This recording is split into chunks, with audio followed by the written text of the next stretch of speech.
En áður en ég byrja á að fjalla þessar tilskipanir eða tilskipanapakka, þá aðeins bara að segja frá því hvernig svona Evrópureglur réttindi og skyldur launafólks eru uppbyggðar og hvernig þær verða til. Þessar reglur eru nánast allar settar fram sem svokallaðar tilskipanir eða directives. Tilskipanir eru byggðar upp með tvennum hætti. Annars vegar inngangur, það sem að vísað til svona lagagrundvallar sem að þær byggja á. Þar farið í gegnum þau markmið sem að tilskipunum ætla að ná. Þannig að þessi inngangur svona mjög mikilvægur þegar að kemur öllum svona lögskýringum. Hins vegar síðan meginefni tilskipunarinnar sem regluverkið sjálft. En það eðli tilskipana að það ekki gert ráð fyrir því að aðildarríkin innleiði þær með beinum hætti í þeim skilningi að það séu bara þýddar og síðan þá innleiddar eins og þær koma frá Evrópusambandinu, heldur hafa aðildarríkin tækifæri til þess að hafa svolítil áhrif á það hvernig þær eru innleiddar, svo framalega sem öll megin markmið og þær megin reglur sem að finna í tilskipunum séu þá hluti af innleiðingu. Það líka rétt að hafa í huga að það oft mjög langur aðdragandi áður en að tilskipun verður til og hérna lögtekin á Evrópuvísu. Það gjarnan byrja með því að gera einhvers konar grænbók og síðan hvítbók og síðan fer í gang oft mjög mikill svona pólitískur darraðadans það hvað eigi síðan endilega að koma í þessu evrópska regluverki. Og síðan hafa aðildarríkin almennt 2 ár til þess að hrinda tilskipunum framkvæmd eftir að þær hafa verið samþykktar. Þannig að tilskipun sem væri samþykkt í dag, hún ætti þá að taka gildi í öllum aðildarríkjunum í síðasta lagi eftir 2 ár. Nú, Evrópureglur vinnumarkaðinn geta orðið til með tvennum hætti. Það að segja með svona hefðbundnu löggjafarferli. Það felst í því að framkvæmdastjórnin setur fram tillögu að tilskipun. Hún fer síðan í meðhöndlun annars vegar hjá Evrópuþinginu og hins vegar frá ráðinu sem skipað forystufólki frá aðildarríkjunum og þannig verður síðan til tilskipun oft eftir að það hafa átt sér stað heilmiklar viðræður þá milli aðila, eins og ég kem að hér aðeins og eftir. Jafnframt það þannig, samkvæmt löggjöf Evrópusambandsins, að aðilar vinnumarkaðins á Evrópuvísu, þeir geta í raun og veru lagt til löggjöf sem að ber þá innleiða með tilskipun. Dæmi þetta eru eins og fæðingarorlofið og foreldraorlofið á sínu tíma og ýmsar aðrar reglur sem hafa verið settar. Það hins vegar mjög langt síðan svona kjarasamningur á Evrópuvísu var gerður og ég skýri það líka hér aðeins og eftir. Að síðust mikilvægt að hafa í huga að tilskipanir eru lágmarksreglur. Það að segja, aðildarríkjunum skylt að innleiða þau lágmarksréttindi sem að, eins og í tilfelli vinnumarkaðsreglna, sem að launafólki ætlað að fá með tilskipunum. Þær mega hins vegar ekki skerða þau réttindi sem fyrir eru í aðildarríkjunum ef að þau eru betri heldur en tilskipunum kveður á og aðildarríkjunum heimilt að ákveða frekari réttindi heldur en að finna í tilskipunum. Það líka mikilvægt að hafa í huga að það varðar tilskipanir og reglur vinnumarkaðsmála eins og reyndar ýmsa aðra málaflokka að það eru mjög mikil átök svona þessa félagslegu hlið Evrópusamvinnunnar þegar kemur að vinnumarkaðnum og réttindum launafólks. Þar eru ýmsir svona klofningsásar eða klofningslínur. Það klofningur á milli vinstri sjónarmiða og hægri sjónarmiða, það klofningur á milli annars vegar sjónarmiða sem samtök launafólks hefur og hins vegar sjónarmiða samtaka atvinnurekenda.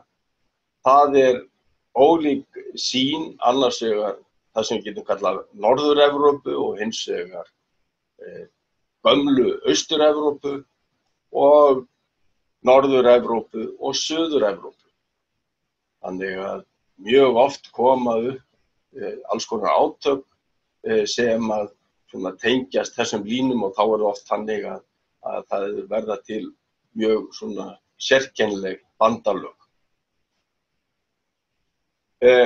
Síðan náttúrulega ein svona klofningslína í viðbót sem að einfaldlega bara spurningin það hvert á vald annars vegar Evrópusambandsins sem fjölþjóðlegra stofnunar að vera gagnvart þá valdi aðildarríkjanna. Og ef við skoðum til dæmis svo framgöngu Danmörkur. Danmörk hefur mjög gjarnan verið á móti fjölmörgum tilskipunum á sviði vinnumarkaðsmála sem ætlað að auka réttindi launafólks og þá spyr kannski fólk það vegna þess að Danir hafa almennt verið á móti því að auka réttindi launafólks á Evrópuvísu. Nei, svarið nei. Skýringin fyrst og fremst sú að Danirnir hafa lagt mjög mikla áherslu á að það sé ekki Evrópusambandsins að setja svona reglur heldur eigi það að vera í valdi aðildarríkjanna. Þannig að þetta svona prinsipafstaða sem að Danirnir hafa í þessu efni. Og við hefum kannski eftir að fjalla nánar þetta síðar en nú ætla ég semst að vinda mér í að fjalla það efni sem til umfjöllunar hér.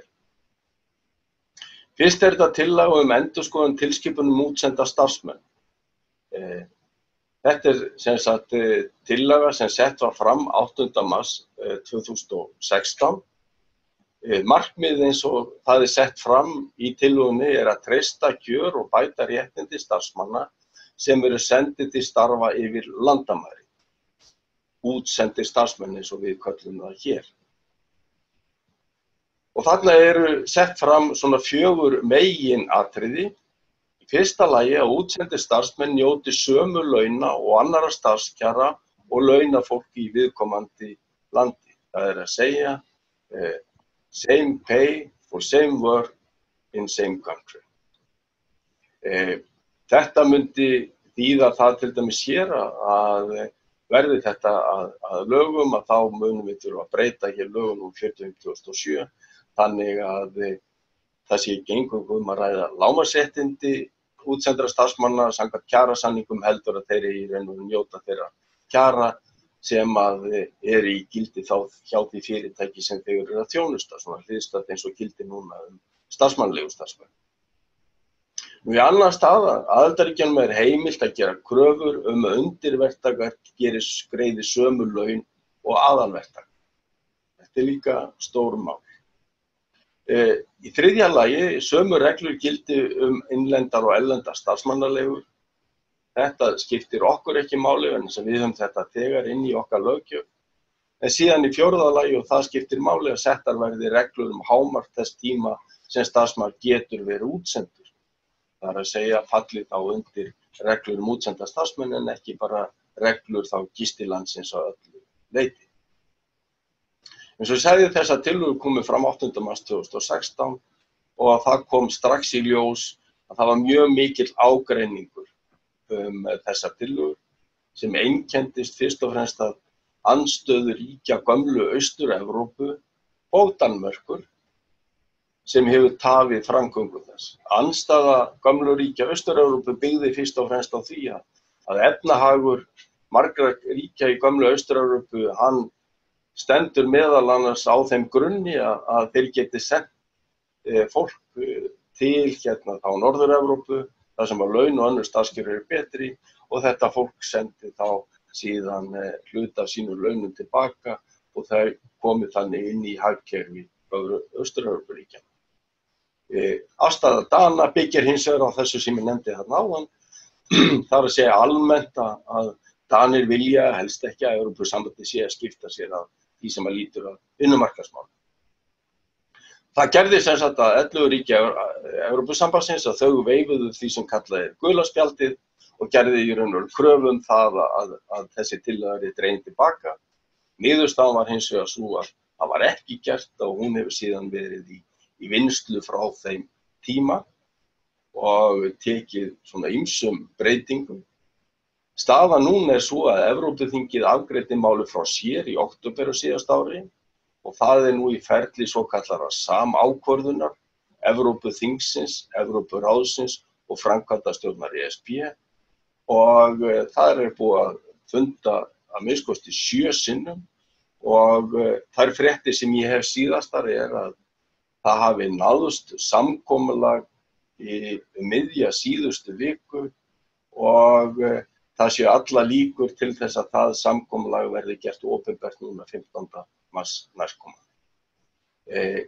Það samkomulag mun í öllum aðalatriðum hvíla á því sem að upphaflega var lagt upp með en það liggur ekki fyrir svona nákvæmlega í hverju það felst, þannig að við munum gera grein fyrir því þegar það liggur fyrir. Nú áhrifin hér á landi verði þessi tilskipun samþykkt þá hún bara einfaldlega hluti af EES-samningnum, þýðir frekari breytingar á íslenskri löggjöf, sérstaklega hvað varðar lög útsenda starfsmenn eins og ég kalla númer 45/2007, en þegar í deiglunni og það rétt að geta þess að nú hefur verið sent inn í forsætisráðuneyti tillaga að breytingum á þessum lögum og reyndar fjölmörgum öðrum sem gengur út á að treysta og tryggja enn frekar réttindi útsendra starfsmanna en nú Það mun verða gert opinbert núna bara á næstu viku.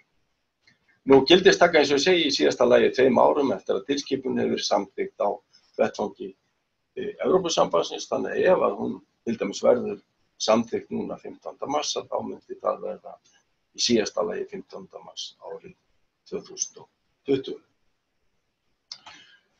Nú, í annar stað þá hér tillaga að nokkrum tilskipunum flutninga á vegum í Evrópu.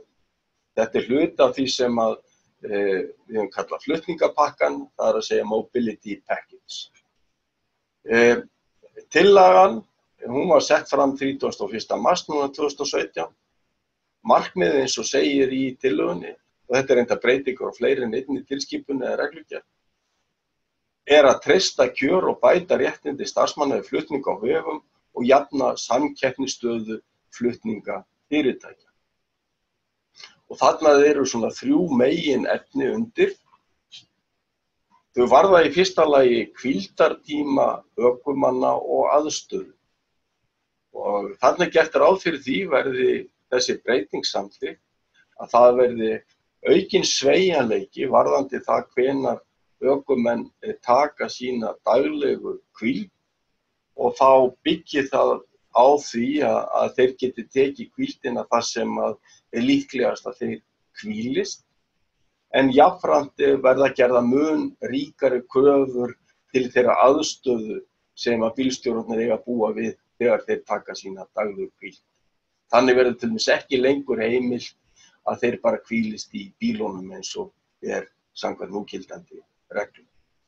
Þetta fellur ágætlega saman við það sem að flutningabílstjórar hér á landi hafa verið að óska eftir, það að segja auknum sveigjanleika varðandi það hvenær þessi hvíldartími tekin, þannig að þeir þurfi ekki að stoppa einhvers staðar upp á miðjum fjöllum eða í óbyggðum til þess að taka sinn hvíldartíma heldur komast á áfangastað og þá búa við almennilegar aðstæður. Nú í annar stað þá gert ráð fyrir því að ökumenn njóti að lágmarki þeirra kjara sem í því landi sem þeir aka Og nú erum við að tala bæði sem sagt vöruflutningabílstjóra og fólksflutningabílstjóra. Það að vísu þarna undantekning sem sú að þetta gildi ef að þeir aki á viðkomandi svæði í meiri en 3 daga á hverjum almanaksmánuði. Það skiptir hins vegar engu máli fyrir okkur. Þetta þýðir að það verður þá tekin af fyrir okkur hér öll tvímæli það að til að mynda rútubílstjóra sem að koma hér með Norrænu hvort sem með farþegahópa sem að þeir keyra í kringum landið og fara síðan með út aftur, eða að bjóða hér, eða eru boðnir til leigu til íslenskra ferðaþjónustuaðila, að það þá óumdeilt að þessir bílstjórar að þeir eigi bara einfaldlega að njóta þeirra kjara sem að gilda fyrir innlenda bílstjóra, þannig að það verður þá ekki lengur möguleiki á að undirbjóða á vinnumarkaði eins og hefur verið og við höfum kynnst núna síðustu misseri. Það gert ráð fyrir þarna ýmsu öðru eins og að í bílunum verða alltaf ráðningarsamningar þessara bílstjóra og upplýsingar sem að skipta máli til þess að það sé að hafa eftirlit og fylgja eftir að þetta sé einfaldlega í lagi. Í þriðja lagi einnig markmiðið með þessum flutningapakka að draga úr umhverfisáhrifum flutninga á vegum og fyrst og fremst að draga úr útblæstri og svo framvegis. Fyrir þessa máls að það hefur haft svona eðlilegan framgang, getur við sagt. Það núna í umfjöllun hjá Evrópuþinginu og svona búist við því að það verði ekki það nein stór átök. Áhrifin hér á landi þá aftur, þetta hluti af EES-samningnum, myndi kalla á breytingar á reglugerðum aksturs og hvíldartíma ökumanna og líka á lögunum útvarpsmenn númer 40/2007 sem að við að vísu höfum þegar gildistíki. Staðan, þetta semst í vinnslu á Evrópuvettvangi, í Evrópuþinginu, en það óvíst afgreiðsluna.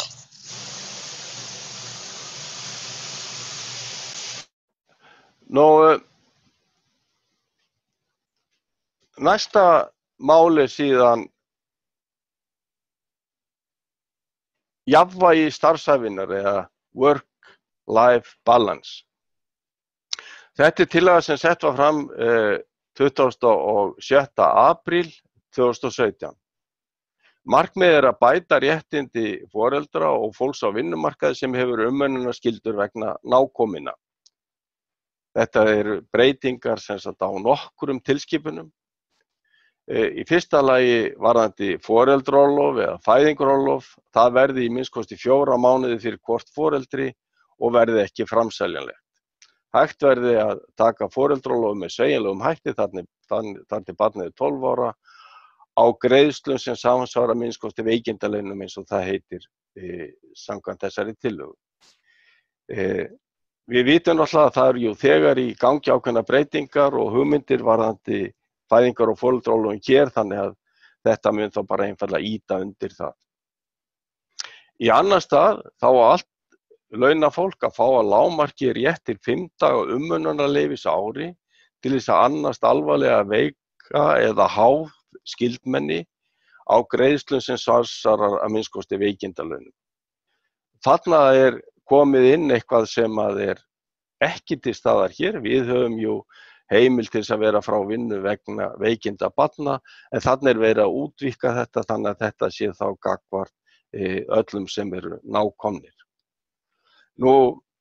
Allir vinnandi foreldrar barna að 12 ára aldri og þeir sem annast háð skyldmenni, eins og það heitir, skuli hafa rétt til ósk eftir sveigjanlegum vinnuskilyrðum, hvað varðar lengd vinnutíma, sveigjanlega vinnutíma og sveigjanleg starfsskilyrði.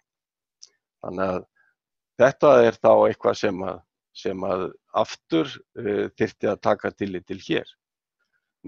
Aftur þetta mál hefur verið svona í eðlilegum framgangi, í vinnslu á vettvangi Evrópuþingsins. Það stefnt að því að afgreiða þetta núna fyrir sumarið 2018 eða sumarið 2018, sem sagt núna í sumar. Áhrifin hér á landi, þetta hluti af EES-samningnum, kallar á breytingar á lögum fæðingar og foreldraorlof og nýja eða breytta löggjöf réttindi á vinnumarkaði og eða breytingar á kjarasamningum hvað varðar það sem að lítur annars vegar að þessu launaða umönnunarleyfi og þá þessum sveigjanleika varðandi vinnuskilyrði. Eins og segi, það stefnt að því að afgreiða þetta á vettvangi Evrópusambandsins sumarið 2018 og þá myndi taka við að hámarki 2 ára aðlögunartími, þar að segja sem að íslensk stjórnvöld hafa þá til þess að innleiða þetta hér á landi. En auðvitað þarf í sjálfu sér ekkert að nýta þennan tíma allan saman. Það síðasta sem að ég ætla síðan að gera grein fyrir hér er tilskipun gagnsæi og fyrirsjáanleg starfskjör. Directive on transparent and predictable working conditions. Þessari tillaga kom fram núna bara í lok september á síðasta ári, þannig að þetta tiltölulega mjög ný tillaga eða hugmynd. Það segir að markmiðið sé að bæta réttarstöðu launafólks með því að annars vegar auka skyldur atvinnurekenda varðandi skriflegu staðfestingu starfskjara strax við upphaf ráðningar og tryggja að launafólk í það sem við getum kallað óhefðbundnu ráðningarsambandi njóti sambærilegra starfskjara og sambærilegra réttinda varðandi upplýsingar sem starfskjör og annað launafólk. Verði þetta að tilskipun þá að hún að koma í staðinn fyrir tilskipunum skriflega staðfestingu ráðninga sem frá 1991 og sem að við gildistókum hér með kjarasamningum. Aftur ferli málsins svona komið í hefðbundna umfjöllun á vettvangi Evrópusambandsins. Staðan að í aðdraganda vinslunar á vettvangi Evrópuþingsins að þá hefur komið í ljós að tillagan nýtur stuðnings Evrópusamtaka launafólks, það að segja ETUC, en í andstöðu við Evrópusamtök atvinnurekenda, það að segja Business Europe. Þá hafa danska og sænska alþýðusambandið lýst efasemdum og jafnvel andstöðu við tillöguna og það byggir þá fyrst og fremst á því að þeir óttast að með því að vera að setja þessar reglur á Evrópuvísu sé verið að taka ákveðið umboð frá aðilum vinnumarkaðarins í þessum löndum, ekki að þeir séu endilega á móti efninu sjálfu. Það má hins vegar geta þess að til dæmis norska alþýðusambandið styður þessa tillögu heils hugar. Varðandi áhrifin hér á landi, þetta jú hluti af EES-samningnum, mundi kalla á breytingar á lögum og kjarasamningum. Þetta mundi kalla á það að það þarf að útfæra mun betur hvað á að koma fram í ráðningarsamningunum og jafnframt að það þýðir að ráðningarsamningar þurfa að hafa verið gerðir í síðasta lagi daginn sem að viðkomandi hefur störf en ekki í síðasta lagi eftir 2 mánuði eins og við erum með inn í núgildandi reglum. Hins vegar að þá þarna verið að útvíkka verulega hugtakið launamaður eða launafólk, þannig að þarna gert ráð fyrir því að til dæmis fólk sem á svona núllvöktum, fólk sem þess vegna hluti af þessari svona plattform ökonómíu, fólk sem svona á einhvers konar útkalsvöktum, að það ætti allt að njóta sambærilegra réttinda, það að segja að kjör þeirra og réttindi sé fjallað í svona ráðningasamningum og þar tiltekið svona hvernig kjörunum háttað.